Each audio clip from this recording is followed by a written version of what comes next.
ವ್ಯಾಖ್ಯಾಮುದ್ರಾಂ ಕರಸರಸಿಜೈಃ ಪುಸ್ತಕಂ ಶಂಖಚಕ್ರೆ ಬಿಭ್ರದ್ಭಿನ್ನ ಸ್ಫಟಿಕರುಚಿರೆ ಪುಂಡರೀಕೆ ನಿಷನ್ನಃ ಅಮ್ಲಾನಶ್ರೈರಮೃತವಿಶತೈರಂಶುಭಿಃ ಪ್ಲಾವಯನ್ ಮಾಮಾವಿರ್ಭೂಯಾದನಗಮಹಿಮಾ ಮಾನಸೇ ವಾಗಧೀಶಃ. ನಮಸ್ತೆ ಪ್ರಾಣೇಶ ಪ್ರಣತ ವಿಭುವಾಯ ಅವನಿಮಗಾಹ ನಮಃ ಸ್ವಾಮಿನ್ ರಾಮ ಪ್ರಿಯತಮನಮನ್ ಗುರುಗುಣ ನಮಸ್ತುಭ್ಯಂ ಭೀಮ ಪ್ರಬಲತಮ ಕೃಷ್ಣೇಷ್ಟ ಭಗವನ್ ನಮಃ ಶ್ರೀಮನ್ಮಧ್ವ ಪ್ರದಿಶ ಸುದರ್ಶನ್ನೋ ಜಯ ಜಯ ಶ್ರೀ ಗುರುಭ್ಯೋ ನಮಃ. ನಾರಾಯಣಂ ಸುರಗುರುಂ ಜಗದೇಕನಾಥಂ ಭಕ್ತಪ್ರಿಯಂ ಸಕಲಲೋಕನಮಸ್ಕೃತಂಚ ತ್ರೈಗುಣ್ಯವರ್ಜಿತಮಜಂ ವಿಭುಮಾದ್ಯಮೀಶಂ ವಂದೇ ಭವಗ್ರಂ ಅಮರಾಸುರಸಿದ್ಧವಂದ್ಯಂ ನಾರಾಯಣಂ ನಮಸ್ಕೃತ್ಯ ನರಂ ಚೈವ ನರೋತ್ತಮಂ ದೇವೀಂ ಸರಸ್ವತೀಂ ವ್ಯಾಸಂ ತತೋ ಶ್ರೀಮುದೀರಯೇ. ವೇದವ್ಯಾಸುರ ಮಹಾಭಾರತದ ಚಿಂತಕರಿಗೆ ವಂದನೆಗಳು. ಶಾಂತಿ ಪರ್ವದ 498ನೆಯ ಪ್ರವಚನ. ಅರ್ಜುನನಿಗೆ ಕೃಷ್ಣನ ಮಾತುಗಳು, ನುಡಿಗಳು ನಮಗೆ ಸಿಕ್ಕಿವೆ. ಬಹು ಪ್ರಕಾರದಿಂದ ಕೃಷ್ಣ ಹೇಳಿದ್ದ ಸಂಗತಿಗಳಲ್ಲಿ ಅತ್ಯಂತ ಪ್ರಶಸ್ತವಾದ ಒಂದು ಮಾತು ಇವತ್ತು ನಾವು ಆರಂಭದಲ್ಲಿ ಕೇಳಲಿದ್ದೇವೆ. ಭವಿಷ್ಯತಾಂ ವರ್ತತಾಂಚ ಭೂತಾನಾಂಚೈವ ಭಾರತ ಸರ್ವೇಷಾಂ ಅಗ್ರಣೀ ವಿಷ್ಣು ಸೇವ್ಯ ಪೂಜ್ಯಶ್ಚ ನಿತ್ಯಶಃ. ಬಂದವರ ಇರಲಿ, ಇದ್ದವರಿರಲಿ, ಬರುವವರಿರಲಿ. ಭವಿಷ್ಯತಾಂ ವರ್ತತಾಂಚ ಭೂತಾನಾಂ, ಈಗಿದ್ದಾರಲ್ಲ ಅವರೆಲ್ಲರೂ, ಇನ್ನು ಬರ್ತಾರಲ್ಲ ಅವರೆಲ್ಲರೂ, ಅವರೆಲ್ಲರಿಗೂ ಒಬ್ಬರನ್ನು ಬಿಡದೆ ಎಲ್ಲರಿಗೂ ಸರ್ವೇಷಾಂ ಅಗ್ರಣೀ ವಿಷ್ಣು, ಮುಂದೆ ನಿಲ್ಲುವವನು, ಎತ್ತರದಲ್ಲಿರುವವನು, ಯೋಗ್ಯತೆಯಲ್ಲಿ ಹಿರಿಯನದು ವಿಷ್ಣುವೇ. ಈಗ ಇದ್ದವರಲ್ಲಿ ಯಾರು ಸಹ ವಿಷ್ಣುವಿನಿಂದ ಹಿರಿಯರಿಲ್ಲ ಅಂತೇಳಿ, ಈಗ ಇದ್ದಾರಲ್ಲ ಅಂತ ಹೇಳಿಕೊಂಡ್ರೆ ಇದ್ದರವರಲ್ಲಿಯೂ ಇಲ್ಲ, ಮುಂದೆ ಬರುವವರಲ್ಲಿಯೂ ಇಲ್ಲ. ಯಾವ ಕಾಲದಲ್ಲಿಯೂ ವಿಷ್ಣುವಿಗಿಂತ ಹಿರಿದಾದವನು, ಗುಣವಂತನು, ಪರಮ ಸ್ವತಂತ್ರನು ಬೇರೆ ಯಾರೂ ಇಲ್ಲ. ಹಾಗಾಗಿ ಎಲ್ಲರೂ ಪ್ರತಿನಿತ್ಯ ಅವನನ್ನೇ ಪೂಜೆ ಮಾಡಬೇಕು. ಸೇವ್ಯ ಪೂಜ್ಯಶ್ಚ ನಿತ್ಯಶಃ. ಒಮ್ಮೆ ಒಂದು ಸರ್ತಿ ಮಾಡಿ ಮುಗಿಸುವುದಲ್ಲ, ಪ್ರತಿದಿನವೂ ವಿಷ್ಣುವಿನ ಆರಾಧನೆ ಆಗಬೇಕು. ದೇವರ ಪೂಜೆ ನಿತ್ಯವೂ ಕಡ್ಡಾಯ. ಅವನ ಸೇವೆ, ಅವನು ಹೇಳಿದಂತಹ ನೆಲೆಯಲ್ಲಿನ ಬದುಕು ಅದು ನಡೆಸಬೇಕು. ಅದೇ ಅವನ ಸೇವೆ. ಅವನನ್ನು ಉಪಾಸನೆ ಮಾಡಿ. ಸೇವೆ ಅಂದರೆ ಅವನು ಇತರ ಕೆಲಸಗಳನ್ನು, ಸಂಬಂಧಪಟ್ಟಂಥ ಎಲ್ಲ ಕೈಂಕರ್ಯಗಳನ್ನು, ಜಪದ ಅನುಷ್ಠಾನಾದಿಗಳನ್ನು ಮಾಡಲಿಕ್ಕೆ ಉಂಟು. ಹಾಗಾಗಿ ಭಗವಂತನ ಬಗ್ಗೆ ಕೃಷ್ಣ ಹೇಳ್ತಾನೆ, ನಮಸ್ವ ಹವ್ಯದಂ ವಿಷ್ಣಂ. ದೇವತೆಗಳಿಗೆ ವಿಶೇಷವಾಗಿ ಸಿಗತಕ್ಕಂಥ ಪದಾರ್ಥವನ್ನು ಹವ್ಯ ಅಂತ ಕರೀತಾರೆ. ಪಿತೃಗಳಿಗೆ ಹಾಕುವಂಥದ್ದನ್ನು ಕವ್ಯ ಅಂತಾರೆ. ಮನುಷ್ಯರಿಗೆ ಹಂತ ಅಂತ ಹೇಳ್ತಾರೆ. ಹೀಗೆ ಅಂದರೆ ಅತಿಥಿಗಳಿಗೆ ಅಂದಾಗ. ಹಾಗಾಗಿ ಅವರವರಿಗೆ ಕೊಡಮಾಡತಕ್ಕಂತಹ ಸೊತ್ತುಗಳು. ಆದ್ದರಿಂದ ಎಲ್ಲ ದೇವತೆಗಳಿಗೆ ವಿಶೇಷವಾದ ಆಹಾರವನ್ನು ಕೊಡುವ, ಎಲ್ಲರೊಳಗೆ ನೆಲೆಗೊಂಡ ನಾರಾಯಣನನ್ನು ನಮಿಸು. ಅವನನ್ನೇ ನೀನು ಉಪಾಸನೆಗೈ. ತಥಾ ಶರಣದಂ ನಮಃ. ನಮಗೆ ಪೂರ್ಣವಾದ ಆಸರೆ ಯಾರು?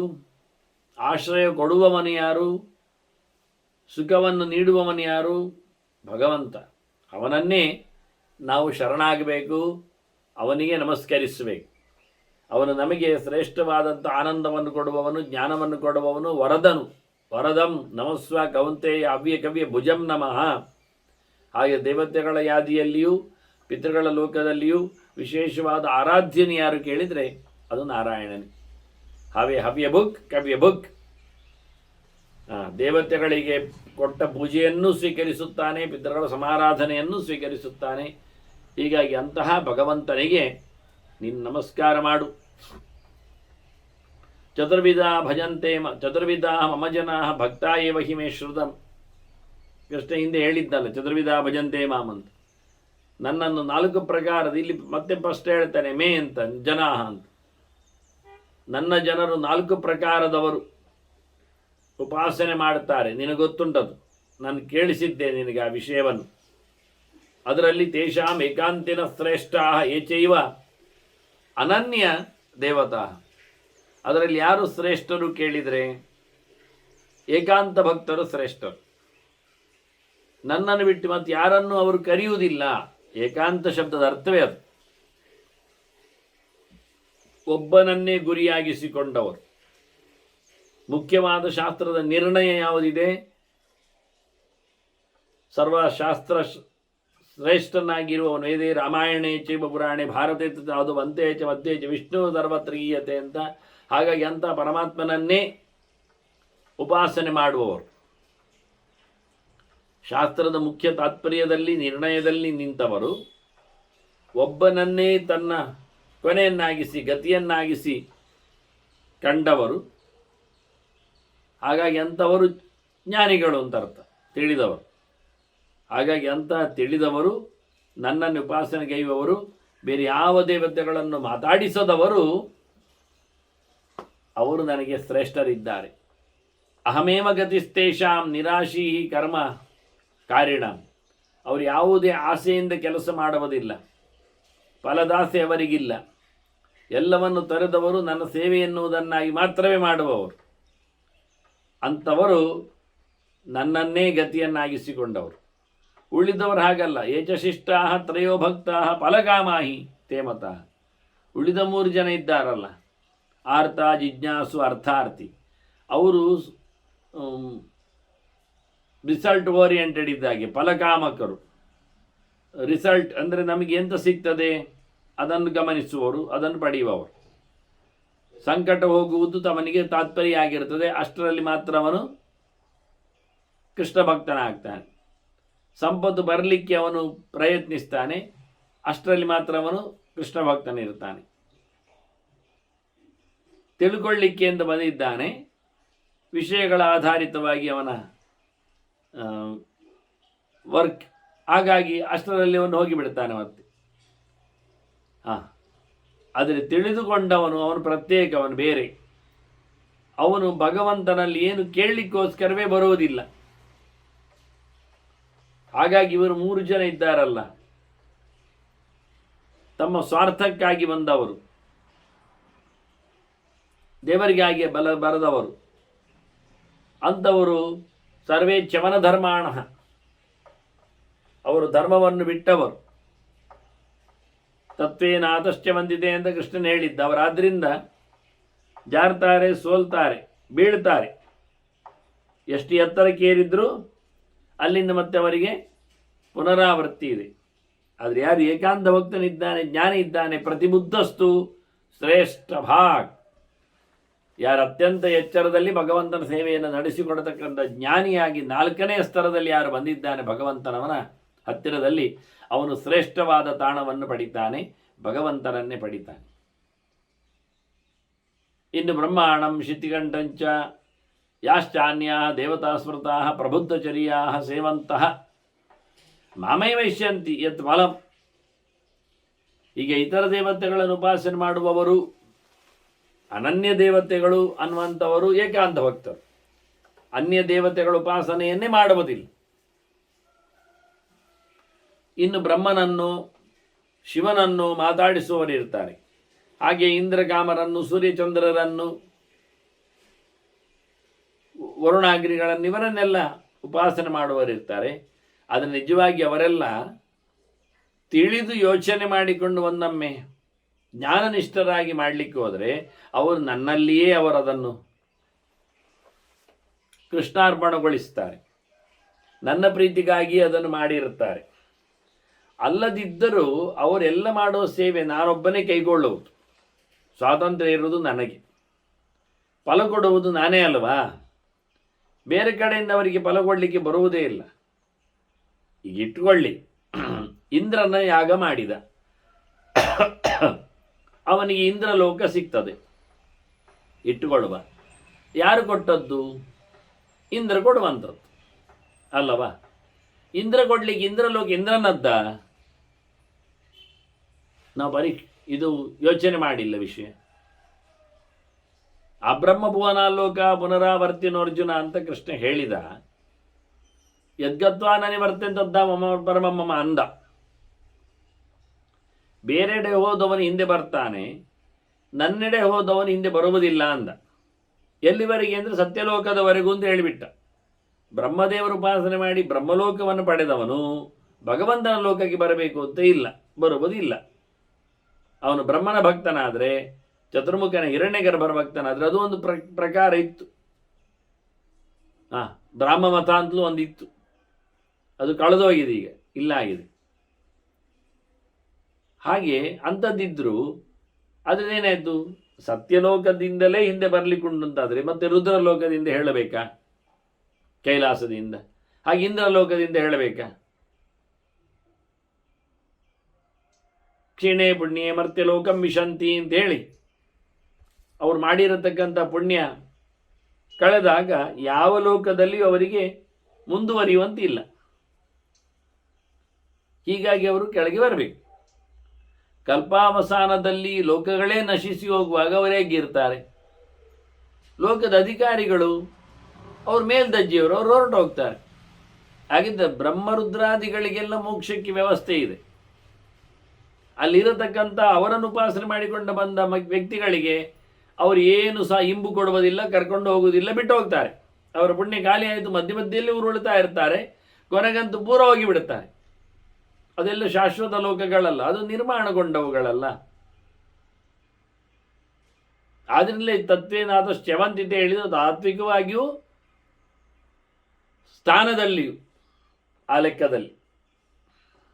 ಅದರಿಂದ ಇತರ ದೇವತೆಗಳ ಉಪಾಸನೆ ಮಾಡುವವರಲ್ಲಿ ಅವರನ್ನೇ ಪ್ರಧಾನನ್ನಾಗಿಸಿಕೊಂಡು ಮಾತಾಡಿಸಿಕೊಂಡಾಗ ಅವರು ಆಯಾ ಲೋಕಗಳಿಗೆ ತಮ್ಮ ಪಯಣವನ್ನು ಮರಣೋತ್ತರ ಕಾಲದಲ್ಲಿ ನಡೆಸಿಕೊಟ್ಟರೆ ಅದನ್ನು ಕೊಡ್ತಾರೆ ಅಂತೇನು ಅವ್ರಿಗೆ ಹೇಳಲಿಕ್ಕೆ ಆಗುವುದಿಲ್ಲ, ಅವರನ್ನು ಪಡೀತಾರೆ ಅಂತ ಹೇಳಲಿಕ್ಕೆ ಇವರಿಗೇನು ಆಗುವುದೂ ಇಲ್ಲ.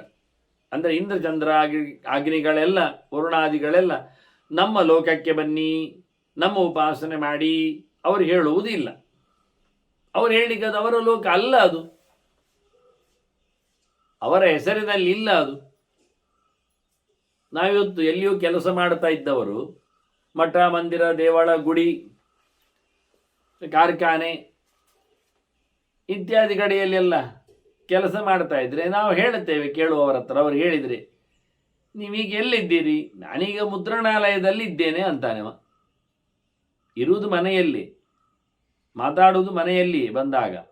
ಈಗ ಎಲ್ಲಿರುವುದು ಕೇಳಿದರೆ ಅವನು ಮನೆ ಹೇಳೋದಿಲ್ಲ. ಅಂದರೆ ಈಗ ಎಲ್ಲಿರುವುದು ಅಂದರೆ ಅವನು ಸಂಪಾದನೆ ಮಾಡಿಕೊಂಡು ವೃತ್ತಿಯನ್ನು ಕೇಳಿದ್ದು ಅಂತ ಅರ್ಥ. ಹಿಂದೆ ಅವರು ಬೇರೆ ಕಡೆಯಲ್ಲಿ ಇದ್ದು ವಾಣಿಜ್ಯ ಸಂಸ್ಥೆಯಲ್ಲಿ ಇದ್ದರು, ಈಗ ಮುದ್ರಣಾಲಯಕ್ಕೆ ಸೇರಿಕೊಂಡಿದ್ದಾರೆ ಅವರು. ಆದರೆ ಅವರದ್ದದು ಹೇಳಿಕೊಳ್ಳುವುದು ಹಾಗೆ, ಪ್ರತಿಯೊಬ್ಬರು ಹೇಳುವುದು ಹಾಗೆ. ನಾವೀಗ ಮಠದಲ್ಲಿದ್ದೇವೆ, ನಾವೀಗ ಮನೆ ಬಿಟ್ಟಿದ್ದೇವೆ, ನಾವೀಗ ಊರಿನಲ್ಲಿಲ್ಲ, ನಾವೀಗ ಹೋಟೆಲಲ್ಲಿರುವುದು, ಹೀಗೆಲ್ಲ ಹೇಳ್ತಾರೆ. ಅದೆಲ್ಲ ವೃತ್ತಿಯಲ್ಲಿ ಇರುವವರು, ಅಲ್ಲಿ ಏನು ಕೆಲಸ ಮಾಡಲಿಕ್ಕಿರುವವರು, ಅದು ಅವರದ್ದ? ಅದರ ಅಡ್ರೆಸ್ ಕೊಡುವುದು ಹಾಗೆ, ಹೇಳುವುದು ಹಾಗೆ. ಆದ್ದರಿಂದ ಇಂದ್ರ ಸ್ವರ್ಗದ ಒಡೆಯ ಅಂತ ಹೇಳಿಕೊಳ್ತಾನೆ. ಒಡೆಯ ಅಷ್ಟೇ, ಸ್ವರ್ಗ ಅವನದ್ದಲ್ಲ. ಸ್ವರ್ಗ ನಿರ್ಮಾಣಗೊಂಡಿದೆ, ದೇವರನ್ನು ಒಡೆಯನನ್ನಾಗಿಸಿದ್ದಾನೆ. ಒಂದು ಸರ್ತಿ ಗಡಿಬಿಡಿಯಾದಾಗ ಅದು ಕತೆ ಮುಂದೆ ಬರ್ತದೆ, ಗಡಿಬಿಡಿಯ ಕತೆ. ಗಡಿಬಿಡಿಗೊಂಡಾಗ ಇಂದ್ರ ಸ್ವರ್ಗದಲ್ಲಿ ಇಲ್ಲ, ಅರಸ ಒಡೆಯ. ಆದರೆ ಸ್ವರ್ಗ ಇತ್ತು, ನಹುಷ ಬಂದು ಕೂತಿದ್ದಾನಲ್ಲಿ, ಅವನು ಒಡೆಯನಾಗ್ತಾನೆ. ಹೀಗಾಗಿ ಸ್ವರ್ಗಾದಿಗಳೆಲ್ಲ ನಮಗೆ ನಮ್ಮ ಕರ್ಮದಿಂದ ಸಿಕ್ಕಿದರೆ ಅದು ಶಾಶ್ವತವಾಗಿ ಇರುವುದಿಲ್ಲ. ಅಲ್ಲಿದ್ದವನು ನಮ್ಮನ್ನು ಬೇರೆ ಕಡೆಗೆ ಕರ್ಕೊಂಡು ಹೋಗಲಿಕ್ಕೆ ಸಮರ್ಥನೂ ಅಲ್ಲ, ಅವನಿಗೆ ಆ ಯೋಗ್ಯತೆ ಇಲ್ಲ. ಇಂದ್ರನಿಗೆ ಅಲ್ಲಿಂದ ಬಿಡುಗಡೆಯಾದಾಗ, ಅವನ ಅಧಿಕಾರ ಕಳೆದು ಹೋದಾಗ, ಅವನಿಗೆ ಮುಂಬಡ್ತಿಯೋ ಅಥವಾ ಇನ್ನಿತರ ಆನಂದದ ವ್ಯವಸ್ಥೆಯೋ ಆದಾಗ ಉಳಿದವರನ್ನು ಕರ್ಕೊಂಡು ಹೋಗ್ಲಿಕ್ಕೆ ಅವನಿಗೆ ಆಗುವುದಿಲ್ಲ.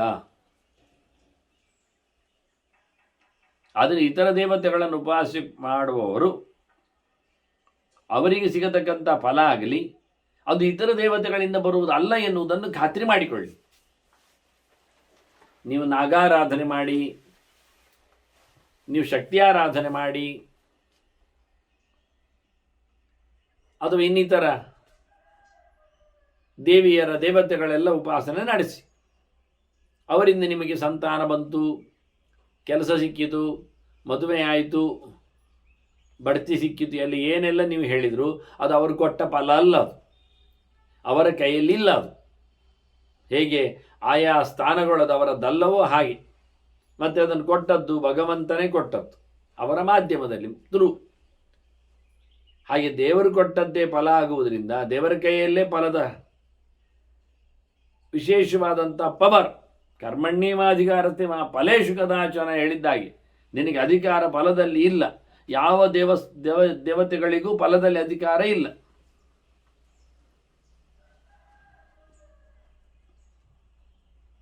ಅದರೊಳಗಿನ ಭಗವಂತನಿಗೆ ಸಂತೋಷ ಆದಾಗ ಅದನ್ನು ಕರುಣಿಸಿಕೊಡ್ತಾನೆ ದೇವರು.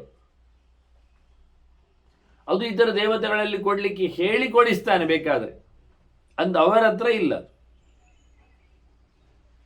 ಹೀಗೆ ಬಹಳ ಚಂದವಾಗಿ ಕೃಷ್ಣ ಹೇಳ್ತಾನೆ, ನಾವಿಬ್ಬರು ನರನಾರಾಯಣರಲ್ವಾ. ಆವತ್ತಿನ ಇವತ್ತಿಲ್ಲಿ ಬಂದದ್ದು ಭಾರಾವತರಣಾರ್ಥಂತು ಪ್ರವಿಷ್ಟವು ಮಾನುಷೀಂತನು. ಮನುಷ್ಯರ ವೇಷ ಹಾಕಿದ್ಯಾಕೆ? ಭೂಭಾರ ಹರಣ ಮಾಡಲಿಕ್ಕೆ. ಭಯಂಕರ ಜೋರಾದಂತಹ ಭಾರಭೂತರಾದಂತಹ ದೈತ್ಯರು ನೆಲದಲ್ಲಿ ಮತ್ತೆ ಹುಟ್ಟಿ ಬಂದಿದ್ದಾರೆ. ಸಮಾಜ ದುಸ್ಥಿತಿಯಲ್ಲಿದೆ. ಅದನ್ನು ಸರಿಗೊಳಿಸಲಿಕ್ಕೆ ನಾವು ಬಲಾವತಾರಿಗಳು ಬಂದದ್ದು. ಇದೆಲ್ಲ ನನಗೆ ಗೊತ್ತುಂಟು, ನಿನಗೆ ಗೊತ್ತಿಲ್ಲ ಅಷ್ಟೆ. ಹಿಂದೆ ಹೇಳಿದ್ದ ಕಷ್ಟ ಅದನ್ನು ನೀನು ಮತ್ತೆ ಹೇಳ್ತಾನವನು ಅರ್ಜುನ ಹತ್ರ. ಜಾನಾಮಿ ಅಧ್ಯಾತ್ಮ ಯೋಗಾಂಶ್ಚ ಯೋಹಂ ಯಸ್ಮಾಚ್ಚ ಭಾರತ. ನಾನು ಯಾರು, ಎಲ್ಲಿಂದ ಬಂದೆ, ನನ್ನ ವಿಶೇಷವಾದ ಅಧಿಕಾತ್ಮತ್ವದ ಪರಮಾತ್ಮದ ಯೋಗಗಳೇನು, ಯಾರನ್ನೆಲ್ಲ ನಾನು ಸಂಬಂಧಿಸ್ತೇನೆ, ಏನೆಲ್ಲ ನಡೆಸಿಕೊಡ್ಲಿಕ್ಕಿದೆ ಎನ್ನುವುದು ನನಗೆ ಗೊತ್ತಿದೆ. ಎಲ್ಲ ತಿಳ್ಕೊಂಡಿದ್ದೇನೆ. ನಾನು ಪ್ರವೃತ್ತಿ ಧರ್ಮವನ್ನು ಅವಲಂಬಿಸಿದ್ರು ನಾನು ಪ್ರವೃತ್ತಿ ಧರ್ಮದವನಲ್ಲ. ಲೋಕದಲ್ಲಿ ಪ್ರವೃತ್ತಿ ಧರ್ಮಜ್ಞರಿಗೆ ನಾನು ಪಾಠ, ನಿವೃತ್ತಿ ಧರ್ಮಜ್ಞರಿಗೂ ನಾನೇ. ನಿವೃತ್ತಿ ಧರ್ಮಕ್ಕೂ ಅನುಗುಣವಾಗಿ ನಾನಿದ್ದೇನೆ, ನಿರ್ಲಿಪ್ತನಾಗಿದ್ದೇನೆ ನಾನು. ಅದನ್ನು ನಿವೃತ್ತಿ ಲಕ್ಷಣೋ ಧರ್ಮ ತಥಾ ಅಭ್ಯುದಯಕ್ಕೋಪಿವ. ಎಲ್ಲ ಪ್ರಕಾರದ, ಎರಡು ಪ್ರಕಾರದ ವೃತ್ತಿಯಲ್ಲಿಯೂ ನನ್ನ ನಿಯಮನ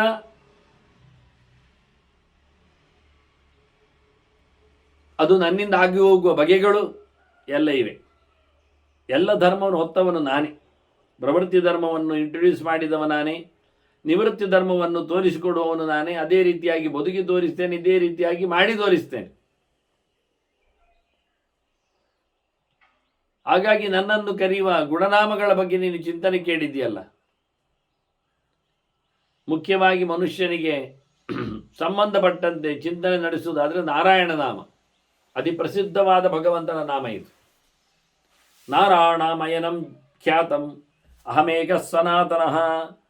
ಒಂದು ಅರ್ಥ ಮೊದಲಿಗೆ ಹೇಳ್ತಾನೆ, ನಾರಾಯಣಂ ಅಯನಂ. ಅರ ಅಂದರೆ ದೋಷಾರ ಚಿತ್ರ ಶಬ್ದಾನಾಂ ಪರ್ಯಾಯತ್ವವಿದಸ್ತದ. ಅರ ಅಂದರೆ ದೋಷ. ನಾರ ಅಂದರೆ ದೋಷ ವಿರುದ್ಧವಾದದ್ದು ಅಂತ ಅರ್ಥ. ಅರವಿರುದ್ಧಾ ನಾರಾಹ ಗುಣಾಹ ಅಂತ ಅರ್ಥ. Good qualities. ಅದರಿಂದ ಒಳ್ಳೆಯ ವಿಷಯಗಳಿಗೆ ಆಶ್ರಯನಾದವನು, ಒಳ್ಳೆಯ ವಿಷಯಗಳನ್ನು ತಿಳಿಸಿಕೊಡುವವನು, ಒಳ್ಳೆಯ ವಿಷಯಗಳನ್ನು ಮತ್ತೊಬ್ಬರಿಗೆ, ಒಳ್ಳೆಯ ಗುಣಗಳನ್ನು, ಸೌಂದರ್ಯ ಔದಾರ್ಯಾದಿಗಳನ್ನು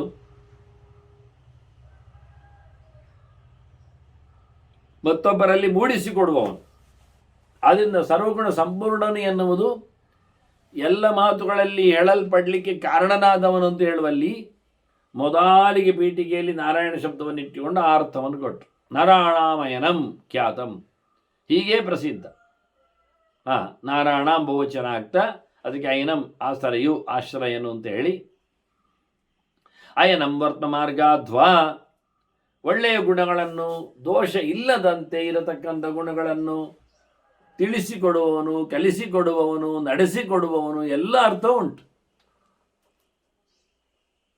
ಅಷ್ಟೇ ಅಲ್ಲದೆ ಅರ ವಿರುದ್ಧವಾದದ್ದು ನಾರ ಅಂತ ನಾವು ಅಂದಿದ್ದೇವೆ.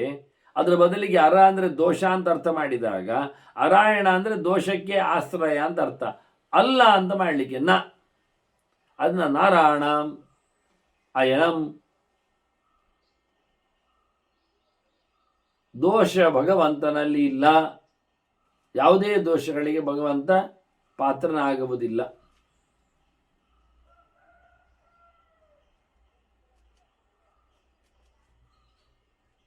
ಅರಾಣಂ ಅಯನಂ ನ ಎನ್ನುವ ಅರ್ಥದಲ್ಲಿ. ಮತ್ತೆ ನರರ ಎಲ್ಲ ಪ್ರಕಾರದ ವ್ಯವಸ್ಥೆಗಳು ಅದು ನಾರಗಳು. ನರನಿಗೆ ಸಂಬಂಧಪಟ್ಟಂತೆ, ನರನಿಗೆ ಸಂಬಂಧಿಸಿದ್ದು ಕಂಡಾಬಟ್ಟೆ ಉಂಟು. ನರ ಸಂಬಂಧಿನಃ ನಾರಾಹ ತೇಷ, ಅವನಿಗೆ ಸಂಬಂಧಪಟ್ಟಂತೆ ಧರ್ಮಗಳಿವೆ, ಮಾತುಗಳಿವೆ, ಕೃತಿಗಳಿವೆ, ದೇಶಗಳಿವೆ. ಎಲ್ಲವನ್ನಿಟ್ಟುಕೊಂಡು ಜೀವನಿಗೆ ಸಂಬಂಧಪಟ್ಟಂಥ ಎಲ್ಲದರ ಮೂಲನು ವ್ಯವಸ್ಥೆಗೊಳಿಸುವವನು ಅವನು ಭಗವಂತ. ಅಯನ ಆಶ್ರಯ ಹರಾಣಮಯನಂ. ಹೀಗೆ ಭಗವಂತನು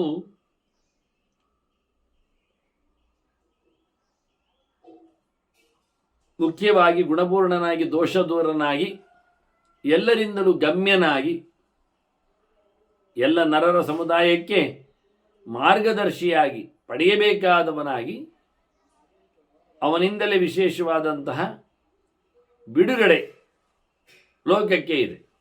ಆದ್ದರಿಂದ ನಾನೊಬ್ಬನೇ ಸರ್ವಗುಣ ಸಂಪೂರ್ಣ, ಅಹಮೇಕಃ ಸನಾತನ.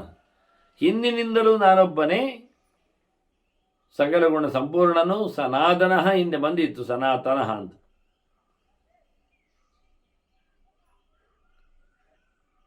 ಸಕಲ ದೋಷ ದೂರನಾಗಿದ್ದೇನೆ. ಮತ್ತೊಂದು ಅರ್ಥ ಹೇಳ್ತಾನೆ ಕೃಷ್ಣ ನಾರಾಯಣ ಪದಕ್ಕೆ. ಆಪೋ ನಾರಾ ಇತಿ ಪ್ರೋಕ್ತಾಃ ಆಪೋ ವೈ ನರಸೂ ನಮಃ ಅಯನಂ ಮಮತಾಃ ಪೂರ್ವಂ ಜಾತೋ ನಾರಾಯಣೋಸ್ಮ್ಯಹಂ.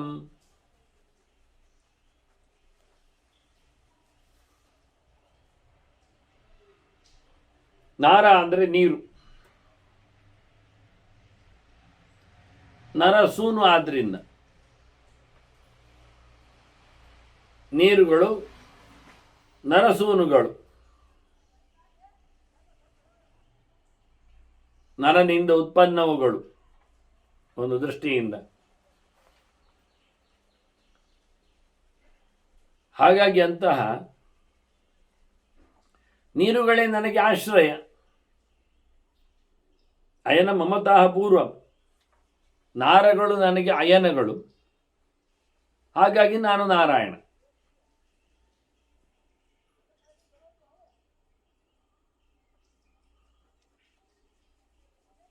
ಪ್ರಳಯ ಕಾಲದಲ್ಲಿ ಸಲಿಲಂ ಸರ್ವಮಾ ಇದಂ ಅಂತ ಪ್ರಕೃತಿ ನೀರಾಗಿ ನಿಲ್ತಾಳೆ, ಅದರಲ್ಲಿ ಭಗವಂತ ಇರ್ತಾನೆ. ಹೀಗೆ ಬಹಳ ದೊಡ್ಡ ಮಟ್ಟಿನ ಸಂಹಾರದ ಚಿಂತನೆಯಲ್ಲಿ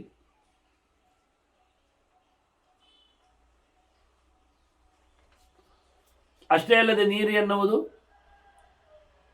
ಕ್ಷೀರ ಸಮುದ್ರವನ್ನು ಗುರುತಿಸಲಿಕ್ಕೆ ಬರ್ತದೆ. ಅಲ್ಲಿದ್ದಾನೆ ಭಗವಂತ ಅಂತ.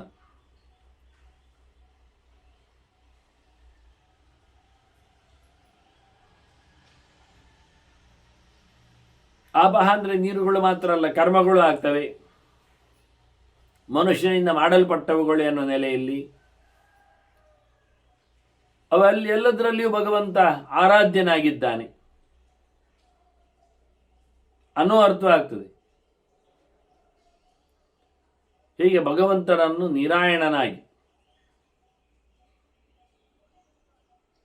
ನಾರಾಯಣನಾಗಿ ಚಿಂತನೆ ಮಾಡಲಿಕ್ಕೆ ಬರ್ತದೆ. ಇನ್ನು ಭಗವಂತ ಅವನು ವಾಸುದೇವ ಎನ್ನುವುದಕ್ಕೆ ಇವತ್ತಿನ ಹೆಸರಿನಲ್ಲಿ ವಸುದೇವನ ಮಗ ಅಂತ ಕರೀತಾರಲ್ಲ ಅವರನ್ನು ವಾಸುದೇವ ಅಂತ, ಕೃಷ್ಣಾಯ ವಾಸುದೇವಾಯ ಅಂತ ಕುಂತಿಯೇ ಕರೆದಿದ್ಲು. ಅದಕ್ಕೆ ಕೃಷ್ಣ ಹೇಳ್ತಾನೆ, ನಾನು ವಾಸುದೇವ ಹೌದು, ಆದರೆ ವಸುದೇವನ ಮಗ ಅಂತ ಅರ್ಥದಲ್ಲಿ ಅಲ್ಲ. ಎರಡು ಪ್ರಕಾರವಾದ ಧಾತು ಉಂಟಲ್ಲ, ಹೊಸ ಆಚ್ಛಾದನೆ, ಹೊಸ ನಿವಾಸೆ ಅಂತ.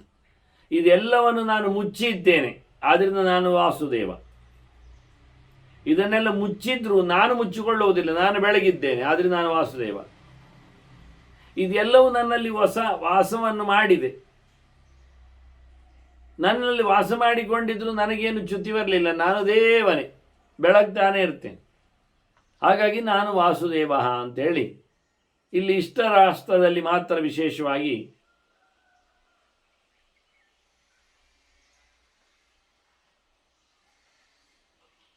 ಕೃಷ್ಣ ಸೂಚನೆಯನ್ನು, ಅರ್ಥ ನಿರುಕ್ತಿಯನ್ನು ಕೊಟ್ಟಿದ್ದಾನೆ. ಚಾದಯಾಮಿ ಜಗದ್ವಿಶ್ವಂ ಭೂತ್ವಾ ಸೂರ್ಯಮಾಂಶಭಿಃ. ನಾನು ಲೋಕವನ್ನು ಹೇಗೆ ಆವರಿಸಿಕೊಂಡಿದ್ದೇನೆ, ಮುಟ್ಟಿದ್ದೇನೆ, ಮುಚ್ಚಿದ್ದೇನೆ ಹೇಳಿದರೆ, ನಾನು ಸೂರ್ಯನೊಳಗಿದ್ದುಕೊಂಡು ಕಿರಣವನ್ನು ಸಂಪಾದನೆ ಮಾಡಿದ್ದೇನೆ. ಕಿರಣಗಳಿಂದ ಇಡೀ ಜಗತ್ತನ್ನು ಮುಡುತ್ತೇನೆ ನಾನು.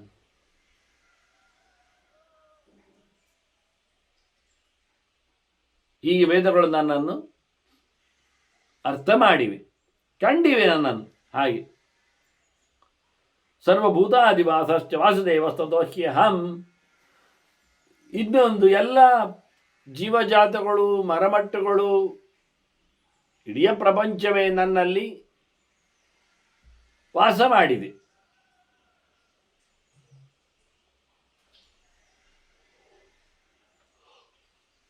ಅವುಗಳಿಗೆಲ್ಲಿಗೂ ನಾನು ಆಶ್ರಯಾಗಿ ನಿಂತಿದ್ದೇನಲ್ಲ ಹಾಗೆ. ಆದ್ದರಿಂದ ಎಲ್ಲ ಪ್ರಾಣಿಗಳಲ್ಲಿಯೂ ಎಲ್ಲ ವಸ್ತುಗಳಲ್ಲಿಯೂ ನಾನಿದ್ದೇನೆ.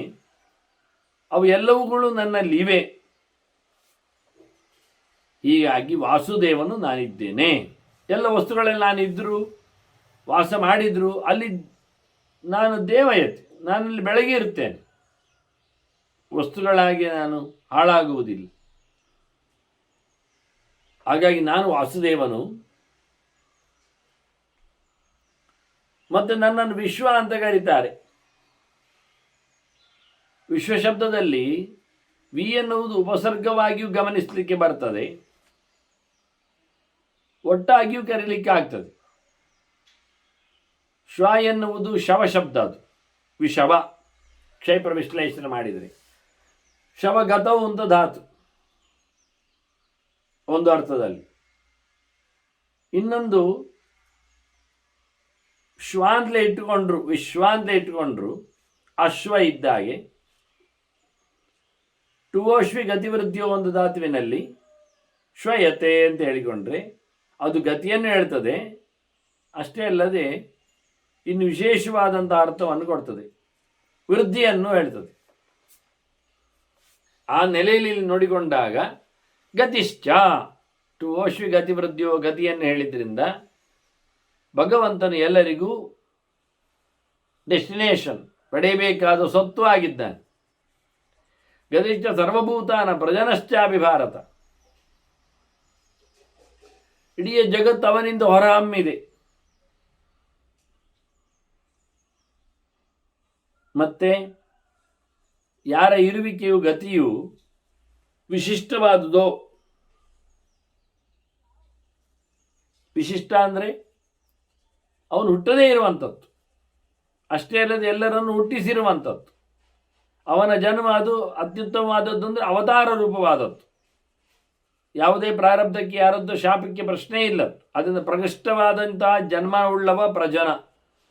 ಅವನ ಜನರನ್ನು ಅವನು ಸೃಷ್ಟಿ ಮಾಡೋದ್ರಿಂದ ಅವನು ಪ್ರಜನಯತೀತಿ ಪ್ರಜನ. ಮತ್ತೆ ಪ್ರ ಮತ್ತು ಜನ ಪ್ರತ್ಯೇಕವಾಗಿ ನೋಡಿಕೊಳ್ಳುವುದಾದರೆ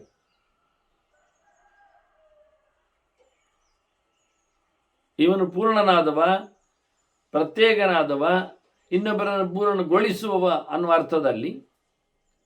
ಹಾಗೆ ವಿಶ್ವ ಅಂದಾಗ ಶ್ವಕಾರದಿಂದ ಗತಿಯನ್ನು ನಾವು ಹೇಳಿದ್ರು, ಇರುವಿಕೆಯನ್ನು ತಿಳಿಸಿಕೊಟ್ರು. ವಿಶಿಷ್ಟವಾದ ಗತಿ, ಗತಿ ಅಂದರೆ ಜನ್ಮವನ್ನು ಹೇಳಿದರು, ಬರುವುದನ್ನು ಹೇಳಿದರು, ಆಗತಿಯನ್ನು ಚಿಂತನೆ ಮಾಡಿದರು. ಇವನಿಗೆ ಜನ್ಮವೇ ಇಲ್ಲ, ಇವ ಬರುವುದೇ ಇಲ್ಲ. ಸಂಸಾರದಲ್ಲಿ ಸಿಲುಕದವನು, ಪ್ರಾರಬ್ಧವೇ ಇಲ್ಲದ್ರಿಂದ. ಹೀಗಾಗಿ ವಿಶ್ವ ಎನ್ನುವಲ್ಲಿ ವಿಕಾರಕ್ಕೆ ಏನು ಇಲ್ಲ ಅನ್ನುವ ಅರ್ಥವು ಬರುವ ಹಾಗೆ. ಹೀಗೆ ಭಗವಂತ ತನ್ನ ನಾಮದ ಚಿಂತನೆಯಲ್ಲಿ ಇನ್ನೊಂದು ಅರ್ಥ ಹೇಳ್ತಾನೆ, ವೃದ್ಧ್ಯರ್ಥವನ್ನು. ಟುವಶು ಗತಿವೃದ್ಧಿಯು ವ್ಯಾಪ್ತೋ ಮೇ ರೋದಸಿ ಪಾರ್ಥ. ಇಡೀ ಜಗತ್ತನ್ನು ವ್ಯಾಪಿಸಿದ್ದೇನೆ ನಾನು. ಅದು ಹಾಗೆ ವಿಶ್ವದಲ್ಲಿ ಶವಗತ ಅರ್ಥ ಮಾಡಿದ್ರು ವಿಶಿಷ್ಟವಾದ ವ್ಯಾಪ್ತಿ ಉಳ್ಳವನು ಅಂತಲೇ ಅರ್ಥ. ಕಾಣುವುದಿಲ್ಲ, ಕಾಣುವ ಜಗತ್ತಿನ ಆಚೆ ನಾನಿದ್ದೇನೆ. ಈ ಕಾಣದ ಜಗತ್ತನ್ನು ಹೊತ್ಕೊಂಡಿದ್ದೇನೆ. ವಿಶ್ವ ಅಂದರೆ ವಿಶ್ವಸ್ಸಿಗೆ ಆಧಾರನು ಅಂತ, ಜಗದಾಧಾರನು. ವಿಶ್ವಸ ತದಧೀನತ್ವಾದ ವಿಶ್ವಂ ವಿಷ್ಣು ಧೀರ್ಯತೆ ಅಂತ ಯಾರ ಅಂಕೆಯಲ್ಲಿ ಯಾರು ಇರ್ತದೋ ಅದನ್ನು ಅದು ಹೇಳುವ ಕ್ರಮ. ಅಂದ ಭಗವಂತ ವಿಶ್ವ ಯಾಕೆಂದರೆ ಇಡೀ ಜಗತ್ತನ್ನು ಅವನು ಆವರಿಸಿದ್ದಾನೆ, ಹೊತ್ತಿದ್ದಾನೆ ಅನ್ನುವ ಅರ್ಥಗಳಲ್ಲಿ ಬಹಳ ಸ್ಪಷ್ಟವಾಗಿ ಮತ್ತೊಂದು ಅರ್ಥ ಅಂತೇಳಿ ವಾಸುದೇವ ಶಬ್ದಕ್ಕೆ ಅಲ್ಲ ವಿಶ್ವ ಶಬ್ದಕ್ಕೆ ಉಲ್ಲೇಖ ಮಾಡ್ತಾರೆ. ಅಧಿಭೂತ ನಿವಿಷ್ಟಶ್ಚ ತದ್ವಿಶ್ವಂಚಾಸ್ಮಿ ಭಾರತ. ಇನ್ನೊಂದು ವಿಷ ಪ್ರವೇಶನೆ ಅಂತ ಅರ್ಥ ಮಾಡಿದಾಗ ಒಳಗೆ ಪ್ರವೇಶ ಮಾಡಿದ್ದಾರೆ ಅಂದರೆ ಎಲ್ಲ ಭೂತಗಳು ಒಳಗೆ ಪ್ರವೇಶ ಮಾಡಿವೆ, ಎಲ್ಲರೂ ಅಲ್ಲಿದ್ದಾರೆ, ನೆಲೆಗೊಂಡಿದ್ದಾರೆ.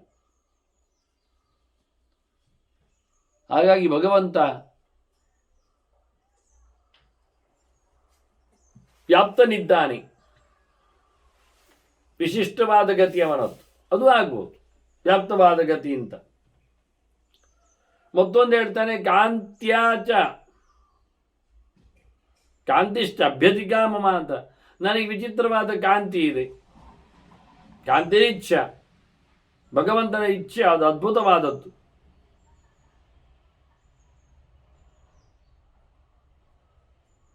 ಅದಕ್ಕೆ ಅವನು ಸ್ವಾಮಿ ಇದ್ದಾನೆ. ಕಾಂತಿ ಶಬ್ದಕ್ಕೆ ಮುಖ್ಯವಾದ ಅರ್ಥ ವಿಶ್ವಾನ್ನಲ್ಲಿ ಜ್ಞಾನಾರ್ಥದಲ್ಲಿ, ಇಚ್ಛಾರ್ಥದಲ್ಲಿ ಅದನ್ನು ಉಲ್ಲೇಖ ಮಾಡಿದ್ದು ವಾಸ್ತವವಾಗಿ.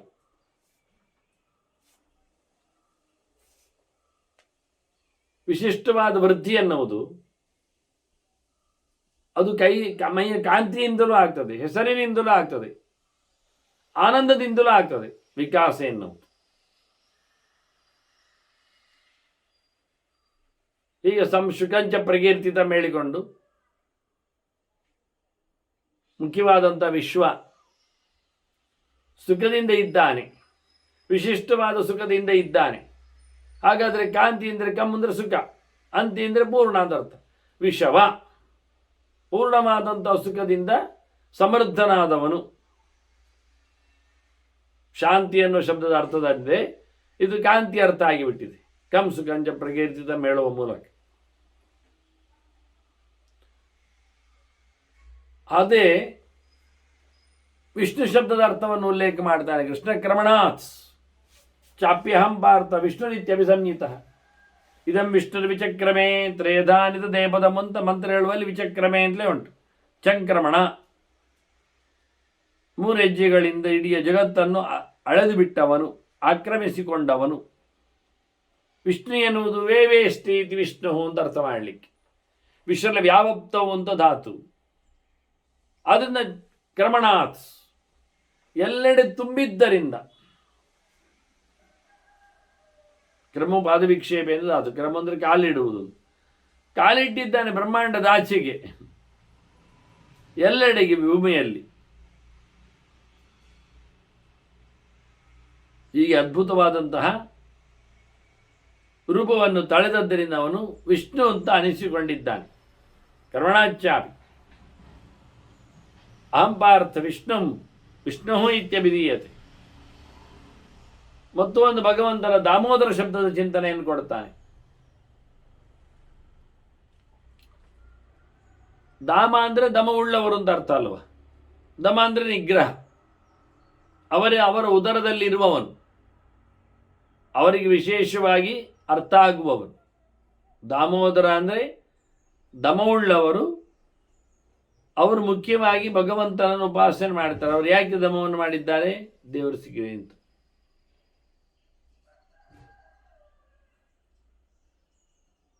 ಹೀಗೆ ದಾಮೋದರನ ನಿರ್ವಚನವನ್ನು ಕೊಡುವಾಗ ದಮಾತ್ ಸಿದ್ಧಿ ಪರೀಪ್ಸಂತಹ ಮಾಂ ಜನಾಹ ಕಾಮಯಂತಿ, ದಮದಿಂದ ಭಗವಂತನನ್ನು ತಮ್ಮ ಉದರದಲ್ಲಿ ಉಪಾಸನೆ ಮಾಡಿಕೊಳ್ಳುವವರು, ಇಟ್ಟುಕೊಂಡವರು ಅಂತ.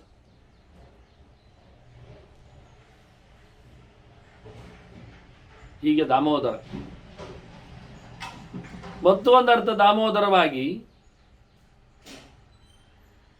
ದಾಮ ಶಬ್ದದಲ್ಲಿ ದಕಾರ ಇದೆ. ಅದು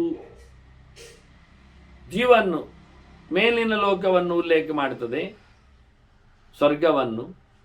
ಮಾ ಎನ್ನುವುದು ಕ್ಷಮ ಅಂತೇಳಿ ಭೂಮಿಯನ್ನು ಚಿಂತನೆಗೆ ತರ್ತದೆ. ಇದು ಎರಡರ ನಡುವೆ ಭಗವಂತನಿದ್ದಾನೆ ಅಂತ ಹೇಳುವಂತೆಯೂ, ಇದು ಎರಡನ್ನೂ ನಡುವೆ ಹಾಕಿಕೊಂಡು ತಾನು ಬೆಳೆದಿದ್ದಾನೆ ಎನ್ನುವ ಅರ್ಥದಲ್ಲಿಯೂ ದಾಮೋದರ. ಬ್ರಹ್ಮಾಂಡ ಧಾಮ ಅವನ ಉದರದಲ್ಲಿ ಇರುವುದು ವಾಕ್ಯ, ವಾಸ್ತವವಾಗಿ. ಇಲ್ಲಿ ಹೇಳಿಕೊಳ್ಳುವಲ್ಲಿ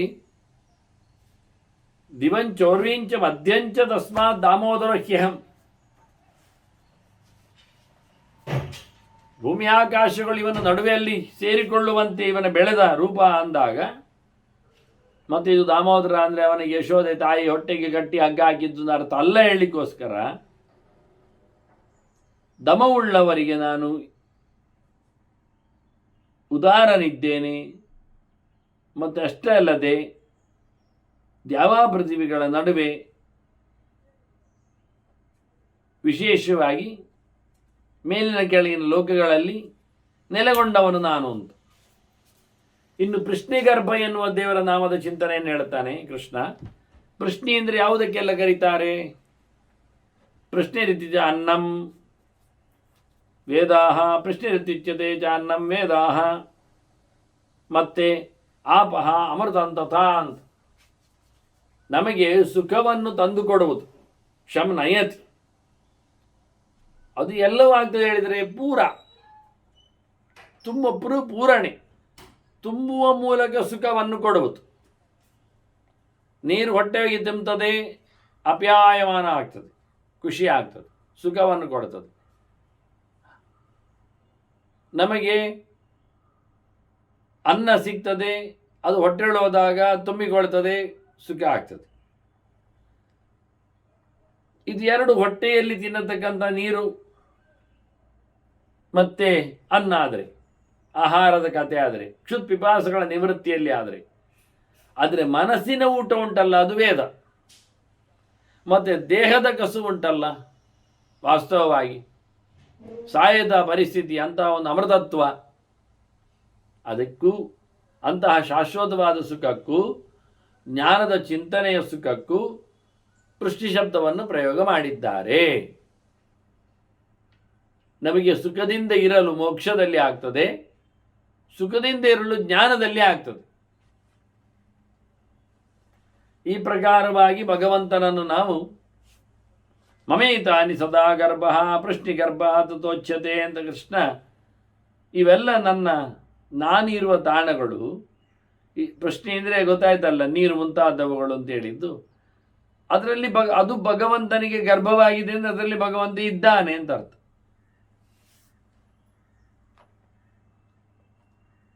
ಹಾಗಾಗಿ ನೀರಿನಲ್ಲಿ ದೇವರಿದ್ದಾನೆ, ಅವನು ಪೃಷ್ಟಿಗರ್ಭ. ಅಮೃತದಲ್ಲಿದ್ದಾನೆ, ಅವನು ಪೃಷ್ಟಿಗರ್ಭ. ಅನ್ನದಲ್ಲಿದ್ದಾನೆ, ಅವನು ಪೃಷ್ಟಿಗರ್ಭನಾಗ್ತಾನೆ. ಹೀಗೆ ಭಗವಂತ ನೀರಿನಲ್ಲಿರುವ ಚಿಂತನೆಯನ್ನು ತ್ರಿತ ಮಾಡಿದ್ದಾನೆ ಬ್ರಹ್ಮಪುತ್ರ. ಅವತ್ತು ಕತೆ ಬಂದಿತ್ತಲ್ಲ, ಏಕತ ದ್ವಿತ ತ್ರಿತರದ್ದು ಶ್ವೇತದ್ವೀಪಕ್ಕೆ ಹೋದಾಗ ನಾನು ಅದನ್ನು ಸೂಕ್ಷ್ಮವಾಗಿ ಕತೆ ಉಲ್ಲೇಖ ಮಾಡಿದ್ದೆ. ತ್ರಿತ ಬಾವಿಗೆ ಬಿದ್ದಿರುವಂಥದ್ದು, ಅವನ ಪಾಲು ಕೊಡದೆ ಏಕತ ದ್ವಿತರು ಓಡಿದ್ದು ಎಲ್ಲ. ಹಾಗಾಗಿ ತ್ರಿತ ಬಾವಿಗೆ ಬಿದ್ದವ ಪೃಷ್ಣಿಗರ್ಭ ಮಂತ್ರವನ್ನು ಜಪ ಮಾಡ್ತಾ ಇದ್ದ. ಯಾಕೆಂದ್ರೆ ನೀರಿನಲ್ಲಿದ್ದ ದೇವರವನು. ಹಾಗಾಗಿ ತನ್ನನ್ನು ಸುಖವಾಗಿ ಅದರಿಂದ ಮೇಲಕ್ಕೆ ಬರುವಂತೆ ಮಾಡಲೋಸ್ಗ ಕೃಷ್ಣಿಗರ್ಭ ಮಂತ್ರ ಜಪ ಮಾಡಿದ್ದರಿಂದ ಅವನಲ್ಲಿಂದ ಬೆಳೆದು ಬಂದ ಅಂತೇಳಿ ಇವರು ಕೋಟ್ ಮಾಡ್ತಾರೆ. ಕೃಷ್ಣನನ್ನು ತೋರಿಸಿಕೊಟ್ಟದನ್ನು ಗಮನಿಸ್ತಾರೆ. ಹಾಗೆ ಭಗವಂತ ಎಲ್ಲ ಕಿರಣಗಳಲ್ಲಿದ್ದಾನೆ. ಕಿರಣಗಳಿರು ಸೂರ್ಯನಲ್ಲಿ ಅಲ್ಲ. ಹೌದು, ಮಮ್ಮಿ ಕೃಷ್ಣ ಹೇಳಿದ್ನಲ್ಲ ನಾನಲ್ಲಿದ್ದೇನೆ ಅಂತ, ನನ್ನದೇ ಬೆಳಕದ್ದು ಅಂತ ಹೇಳಿದ್ನಲ್ಲ. ಮುಖ್ಯವಾಗಿ ಯದಾದಿತ್ಯ ಕದಂತೇಜ ಜಗದ್ ಭಾಸೆಯತೆ ಚಂದ್ರಮಸಿ ಹೆಚ್ಚಾಗ್ನೋ ತತ್ತೇಜ ವಿದ್ಯಮಾಮಕಂ ಗಾಮಾವಿಷಯ ಭೂತಾನಿ ಧಾರೆಯಾಮಿ ಹಮೋಜಸ. ಸೂರ್ಯನ ಚಂದ್ರನ ಬೆಳಕು ಅದು. ಆ ಎಲ್ಲ ಬೆಳಕುಗಳನ್ನು ನಾವು ಅಂಶು ಅಂತ ಕರಿತೇವೆ, ಕಿರಣ. ಹೀಗಾಗಿ ಎಲ್ಲ ಕಿರಣಗಳು ಮೊತ್ತ ಒಟ್ಟಿಗೆ ಬಂದಾಗ